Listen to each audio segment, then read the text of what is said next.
یہ عید جو مناتے ہیں نا، عید 30 روزے رکھ کر خوشی جو مناتے ہیں، پتہ ہے خوشی کس بات پر ہے؟ دو چیزیں،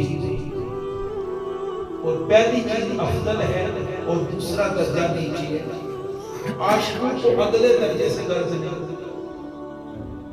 ان کو پہلے درجے سے غرض ہے۔ دو درجے ہیں اس خوشی میں، دو درجے، دو چیزیں ہیں۔ نمبر ایک کہ 30 دن روزے رکھے، کس لیے کہ میرے مولا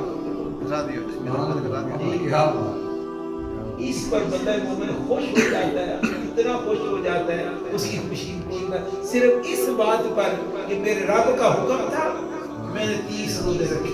سبحان اللہ، یہ حکم کو فالو کیا، حکم کو مانا۔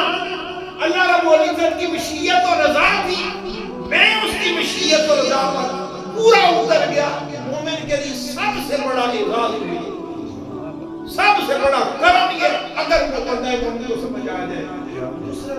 دوسری جہت ہے اہل محبت کو دیکھتے ہی نہیں کہ جب عید پڑھ کے عید پڑھی جا رہی ہوتی ہے اور بندے نکلتے دعا ہونی ہوتی ہے، اللہ رب العزت حدیث سے پاس میں آتا ہے، ملائکہ سے پوچھتا ہے یہ میرے بندے سارے میرے گھر میں یہ کیا کرنے آئے ہوئے؟ سبحان اللہ،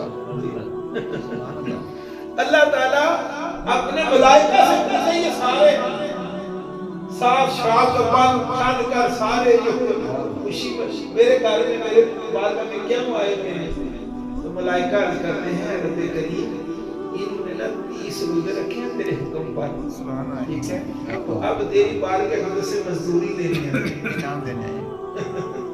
انہوں نے محنت کی ہے، مجاہدہ کیا ہے، اور یہ کیا لینا ہے تیری بارگاہ سے؟